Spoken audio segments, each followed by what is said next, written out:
Hello बच्चों, आइए देखिए, पिछली क्लास में मैंने आपको कुछ general characteristics of the nitrogen family पढ़ाया। आज हम बात करते हैं chemical property of nitrogen family. Okay, क्या बोला मैंने?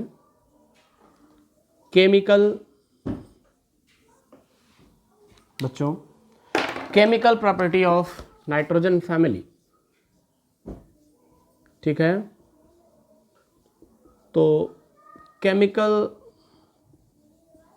प्रॉपर्टीज ऑफ नाइट्रोजन फैमिली, आपको पता है ये जो नाइट्रोजन फैमिली है इसमें नाइट्रोजन, फास्फोरस, आर्सेनिक,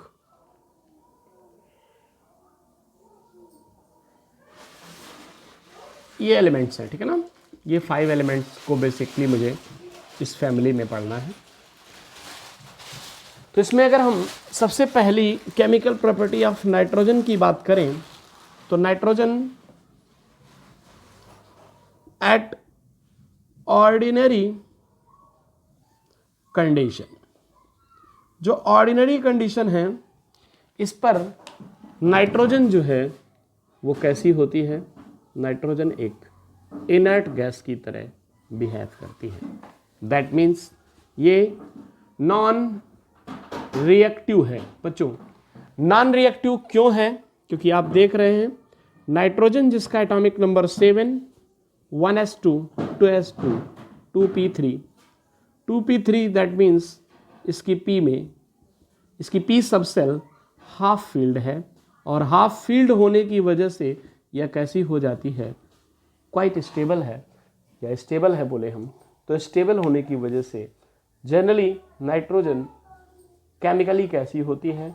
इनएक्टिव होती है।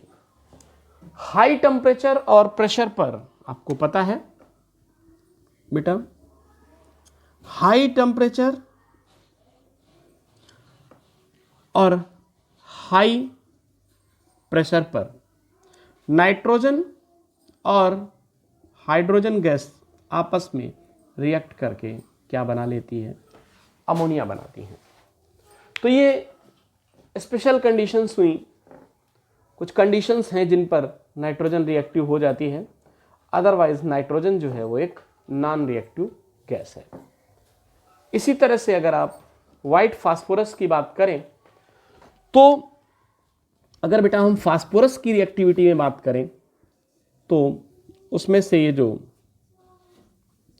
व्हाइट फास्फोरस है ये हाईली रिएक्टिव होता है। देखिए जरा, ये क्लोरीन के साथ रिएक्ट करके क्या बना देता है? PCl3 बना देता है। तो हाई टेम्परेचर पर व्हाइट फास्फोरस और हाइड्रोजन डायरेक्ट कॉम्बिनेशन के थ्रू फास्फीन गैस भी बना सकते हैं। कैसे? अगर हम P4 और हाइड्रोजन गैस को हाई टेम्परेचर पर रिएक्ट करते हैं तो 4PH3 मतलब फास्फीन गैस बन जाती है। इनर्ट एटमॉस्फेयर में बेटा अगर एटमॉस्फेयर इनर्ट रख करके फास्फोरस को सोडियम हाइड्रोक्साइड के साथ ट्रीट किया जाए, ये देखिए एक reaction, P4 react with sodium hydroxide, ये हमने व्हाइट फास्फोरस लिया, ये हमने व्हाइट फास्फोरस को रिएक्ट किया सोडियम हाइड्रोक्साइड के साथ, ये देखिए। तो हीट करने पर हमें बच्चों याद रहे कि ये इनर्ट एटमॉस्फेयर होता है। तो क्या बनती है? PH3 फास्फीन बनती है और 3 moles of NaH2PO2, 3 moles of NaH2PO2 मिलता है। इस तरह से बच्चों हमें एक फास्फीन नाम की एक इंपॉर्टेंट गैस मिल जाती है। ओके, बात करते हैं नेचर ऑफ कंपाउंड्स की। इस फैमिली के जो कंपाउंड्स हैं उनका क्या नेचर होता है। नेचर ऑफ कंपाउंड की, तो बेटा अगर हम नेचर ऑफ कंपाउंड की बात करें, यहां पर नेचर ऑफ कंपाउंड में नाइट्रोजन के कौन कौन से कंपाउंड हैं, जैसे N2O, NO, NO2 और N2O5, ठीक है, N2O5। अब देखिए यहां पर आपका जो ये N2O है, जिसे हम लोग नाइट्रस ऑक्साइड कहते हैं, नाइट्रस ऑक्साइड कहते हैं, ये बेटा नाइट्रस ऑक्साइड कैसा होता है, कलरलेस, कलरलेस होता है। ओके, बात करें अगर हम NO, जिसे हम लोग नाइट्रिक ऑक्साइड कहते हैं, ये नाइट्रिक ऑक्साइड कैसा होता है, ये नाइट्रिक ऑक्साइड भी कलरलेस है। ओके, बात करें NO2 की, नाइट्रोजन डाई ऑक्साइड की, तो नाइट्रोजन डाई ऑक्साइड भी किस कलर का होता है, ब्राउन कलर। आपको पता होना चाहिए कि HNO3 में इसी की इम्प्योरिटी होती है, जिसकी वजह से HNO3 आपको ब्राउन दिखाई देता है, क्योंकि HNO3 कलरलेस होता है, लेकिन उसमें इसकी इम्प्योरिटी होने की वजह से आपको ये कैसा दिखाई देता है, आपको ब्राउन नजर आता है। ओके, इसी तरह से N2, एक और बढ़ा लीजिए यहां पर, N2O3, नाइट्रोजन ट्राई ऑक्साइड, बेटा नाइट्रोजन ट्राई ऑक्साइड, ये भी बच्चों कैसा होता है, कलरलेस, कलरलेस होता है, ये भी कलरलेस होता है। N2O5, नाइट्रोजन पेंटाऑक्साइड, ये भी कलरलेस है। ओके, इसमें से जो ये N2O है, इसे हम लोग लाफिंग गैस के नाम से भी जानते हैं। क्या कहते हैं, लाफिंग गैस कहते हैं बेटा, ये लाफिंग गैस है क्योंकि ये हमारी ब्रेन में पहुंचकर हमारे ब्रेन को अफेक्टेड करती है, और जिसकी वजह से एक एडिक्टेड लाफिंग, एक मादक हंसी, एक एडिक्टेड लाफिंग क्रिएट करती है। इसलिए इसे हम लोग क्या बोलते हैं, नाइट्रिक ऑक्साइड को क्या बोलते हैं, नाइट्रस ऑक्साइड को क्या बोलते हैं बेटा, लाफिंग गैस बोलते हैं। ओके,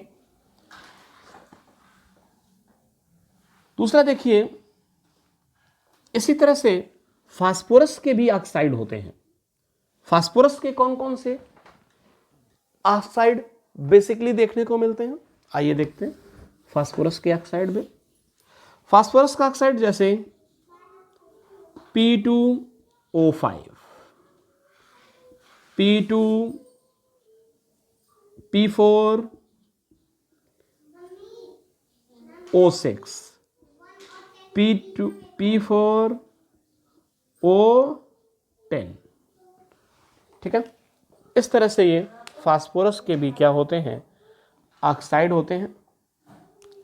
फास्फोरस के मेनली ये 2 ऑक्साइड देखने को आपको मिलते हैं, ठीक है ना, फास्फोरस ट्राइऑक्साइड और फास्फोरस पेंटा ऑक्साइड, ठीक है ना, फास्फोरस ट्राइऑक्साइड और फास्फोरस पेंटा ऑक्साइड मेनली ये 2 इस फॉर्म में देखने को मिलते हैं। ये दोनों ही ऑक्साइड डाइमर्स होते हैं, डाइमर्स फॉर्म में देखने को मिलते हैं। अर्थात इसे हम क्या कह सकते हैं, इसे हम P2O3 बोल सकते हैं, ध्यान से देखिए, इसे हम P2O3 बोल सकते हैं और इसे बोल सकते हैं P2O5। तो वही हो गया ना जो ऊपर लिखा था, दैट मीन्स ये कि ये है फास्फोरस पेंटाऑक्साइड और ये है फास्फोरस ट्राईऑक्साइड। ओके बेटा, तो ये डाइमर फॉर्म में देखने को मिलते हैं, होते ये हैं इस फॉर्म में देखने को मिलते हैं, फार्मूला एक्चुअल में ये होता है इनका। ठीक है, अब देखिए बेटा, जब बात नेचर की इसके हो रही थी तो इनके ऑक्साइडों का नेचर कैसा होता है। ये जो N2O3 है ये स्ट्रॉन्ग एसिडिक नेचर का होता है, जबकि P4O6 सिर्फ और सिर्फ एसिडिक नेचर का होता है। और नीचे चलिए ग्रुप में, तो आर्सेनिक का बनाइए आप ऑक्साइड AS4O6। AS4O6 कैसा होता है, amphoteric in nature, amphoteric nature का होता है। आर्सेनिक के बाद SB4O6 बनाइए, ये भी कैसा बेटा, शार्ट में लिख देते हैं, एम्फोटेरिक नेचर का होता है। लेकिन बिस्मथ का ऑक्साइड Bi2O3 ये किस नेचर का बेटा, ये बेसिक नेचर का होता है। ओके,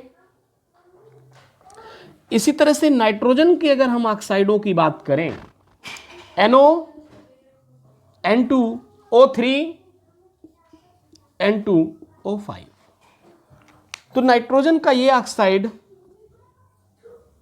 न्यूट्रल होता है, ये ऑक्साइड एसिडिक होता है और ये ऑक्साइड स्ट्रॉन्ग एसिडिक होता है, स्ट्रॉन्ग एसिडिक होता है।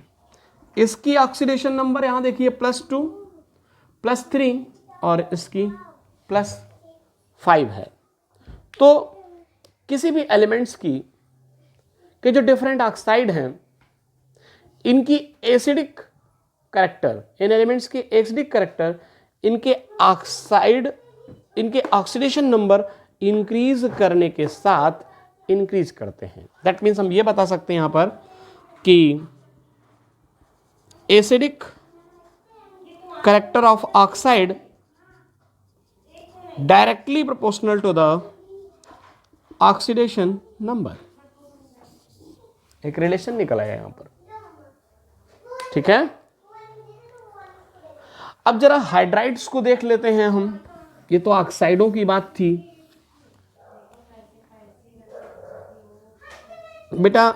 अगर हम बात करें यहां पर हाइड्राइड की, तो ये जो हाइड्राइड हैं जैसे NH3, जैसे NH3, तो NH3, इसी तरह PH3, ठीक है ना, सबके हाइड्राइड बनाते जाइए, ASH3, SBH3 और BiH3, हमने इनके हाइड्राइड बनाए।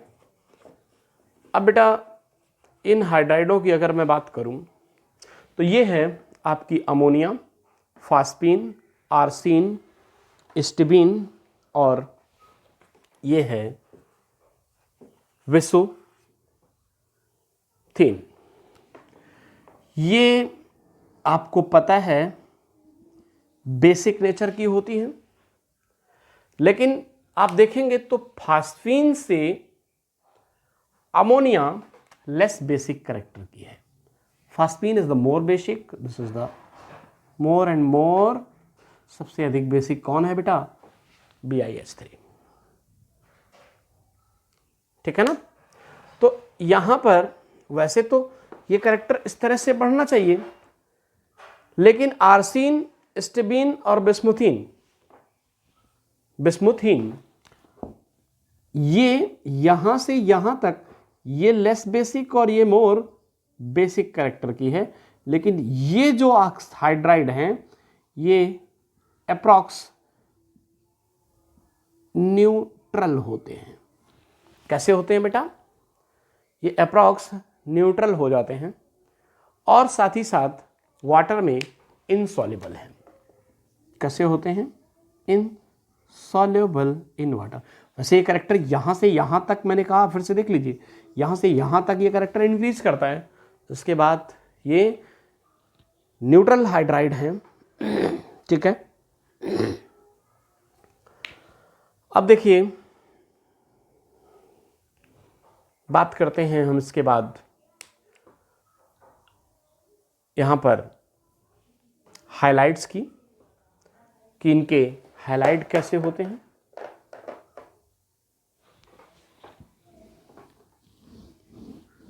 अगर मैं बात इनके हाइलाइट्स की करूं बेटा, हाइलाइट्स ऑफ नाइट्रोजन फैमिली,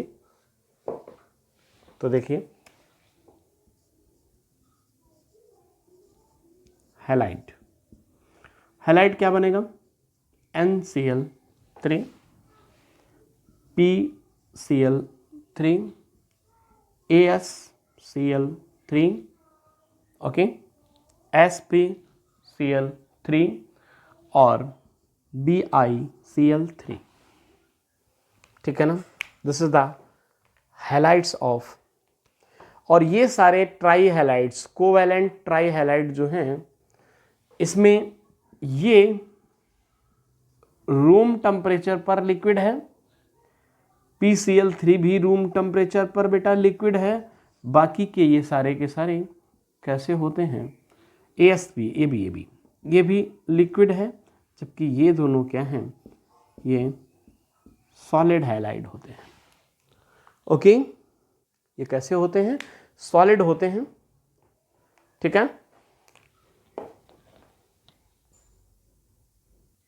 इनमें से अगर हम NCl3 की बात करें तो ये बेटा एक हाईली एक्सप्लोसिव एक हाई विस्फोटक पदार्थ है, उच्च विस्फोटक है, हाईली एक्सप्लोसिव कंपाउंड है। कौन, NCl3, ठीक है। फिर बात करते हैं ऑक्सी एसिड्स की। ऑक्सी एसिड, तो बेटा ऑक्सी एसिड में H3PO2, H3PO3, H4P2O5, इसी तरह HPO3, H3PO4, H3PO4 और H4P2O7, H4P2O7, this is the oxy acid, ठीक है ना। नाइट्रस एसिड, नाइट्रोजन की अगर मैं ऑक्सी एसिड की बात करूं तो वो है HNO3 और HNO2, दो नाइट्रोजन के भी एसिड हैं। नाइट्रस एसिड, इनमें से ये जो नाइट्रस एसिड है वो एक अनस्टेबल एसिड है, अनस्टेबल कंपाउंड है जो आसानी से ब्रेक हो जाता है, जबकि फास्फोरस ये ऑक्सी एसिड्स बनाते हैं, ठीक है ना। मेनली इसमें से अगर HPO3 की बात की जाए तो ये HPO3 जो है वो एक साइक्लिक कंपाउंड बनाता है जिसे metaphosphoric acid, cyclic metaphosphoric acid कहते हैं। देखिए साइक्लिक मेटाफॉस्फोरिक एसिड कैसे बनता है, क्या होता है। दूसरी चीज, ये जो फास्फोरस के ऑक्सी एसिड्स हैं इनसे जितने OH ग्रुप जुड़े हैं, OH की जो हाइड्रोजन है वो आयोनाइजेबल होती है, बट जो डायरेक्ट फास्फोरस के साथ, अभी स्ट्रक्चर में दिखाएंगे, डायरेक्ट फास्फोरस के साथ हाइड्रोजन जुड़ा है वो हाइड्रोजन नॉन आयोनाइजेबल होती है। दैट मीन्स इन एसिड की बेसिसिटी जो होगी वो इस बात पर डिपेंड करेगी कि जैसे ये फास्फोरस लगा हुआ है तो इसके साथ जितने OH ग्रुप के रूप में एसिड जुड़े, हाइड्रोजन जुड़े हुए हैं, उन पर डिपेंड करेगी इसकी बेसिसिटी। इस बात पर डिपेंड नहीं करेगी कि ऑक्सीजन के साथ, ऑक्सीजन क्या है, या डायरेक्ट अगर कहीं हाइड्रोजन जुड़ा है फास्फोरस से, तो इस ऐसे केस में जैसे ये कंपाउंड है, तो ये आयोनाइजेबल हाइड्रोजन होंगे, H+ के रूप में बाहर निकलेंगे, इसलिए इस एसिड की बेसिसिटी कितनी हो जाएगी? 3। समझ में आई बात? तो हम यहाँ पर आपको सबसे पहले तो कुछ स्ट्रक्चर दिखाते हैं, जैसे साइक्लो बेटा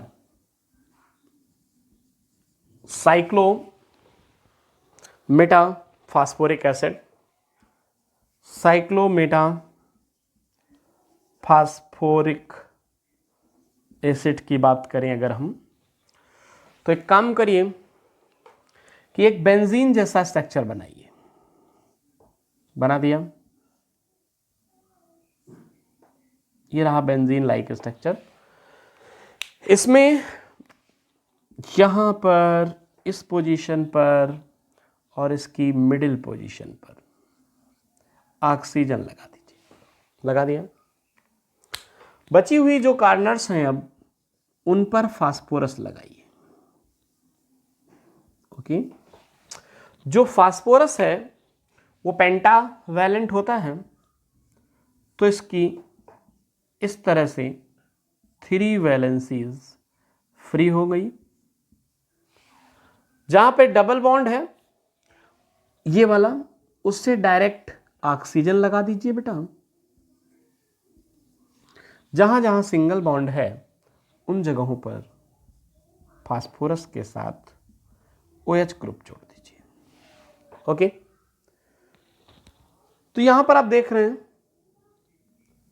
कि कितने OH ग्रुप जुड़ गए?